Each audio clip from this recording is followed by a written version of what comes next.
Hello, my name is Luis Cordado, and I am undertaking the Master Media program at RMIT University. This is a presentation showcasing my progress regarding my final documentary for the Collaborative Media Project Unit.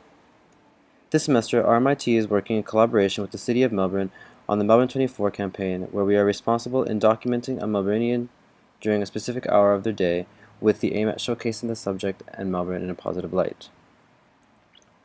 For my project, I decided to document a local professional artist and musician known as Diego Vialta during the 10 p.m. time slot.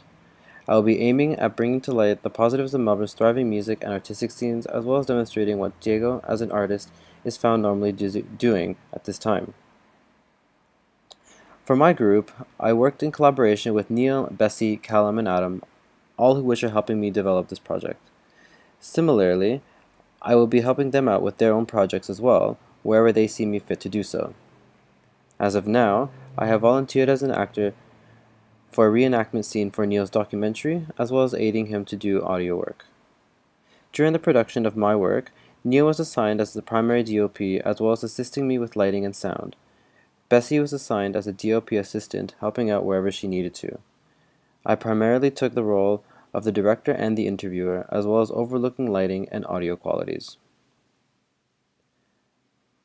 During post-production, Callum and Adam will be helping me out with editing, as well as providing ideas and inputs on how to shape my final documentary.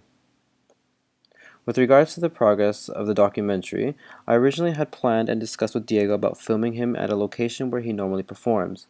However, due to timing and unforeseen medical reasons, I had to scrap the performance idea and come up with a new angle on how to tackle the documentary.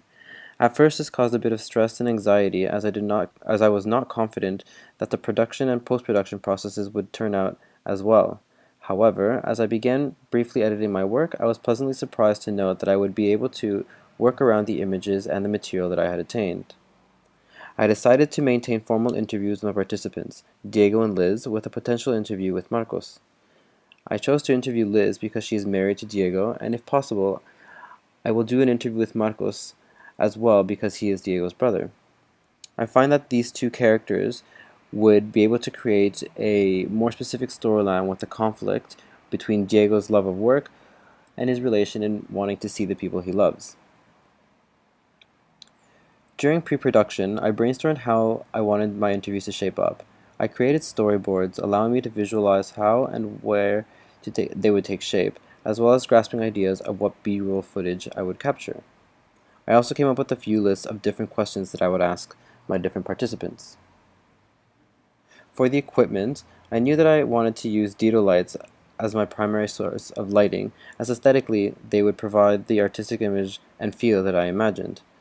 I wanted to continue working with the Sony X200 cameras, as I already attained previous experience and knowledge with them. I also find that they provide a reliably clear and concise image. For audio, I attained a wireless lapel mic to use, as for some scenes I planned on walking along with Diego side to side, and found that carrying a boom mic around would be too clunky and less portable to do so. In the end, although a boom mic and an audio board were taken to set, they were ultimately not used. Aside from the formal interviews, the style of this documentary would be shot in a more informal manner. I aimed at keeping the video and the filming as close to low maintenance as possible, hoping to capture a sense of simplicity or normality to the documentary. I find that this method would represent Diego as a musician justifiably, as he is known for being a free-spirited person who does not conform to many societal norms. In other words, Diego enjoys the natural flow of things, and I felt that the natural flow of how this documentary was taking place would represent him perfectly. I also felt it was fitting from an artistic point of view, showcasing that art does not need to be prim and perfect to be presentable. These are just some scenes of an example of my documentary of how I did the shooting. So these scenes of Diego and Elizabeth are both quite formal, whereas other scenes are very handheld and more abstract. One of my main inspirations for filming in this manner was taken from Crystal Mozelle's 2015 documentary, The Wolf Pack. Seeing as how the five brothers in that film are all situated at home where most of their work takes place, I found that I could easily relate it back to Diego, as he also mainly works from home when it comes to regards to his creativity.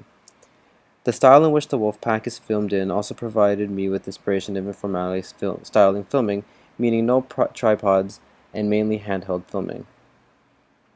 I'm also aiming at using the participatory mode in documenting as presented by Bill Nichols, as I wanted to interact with my subject while on film.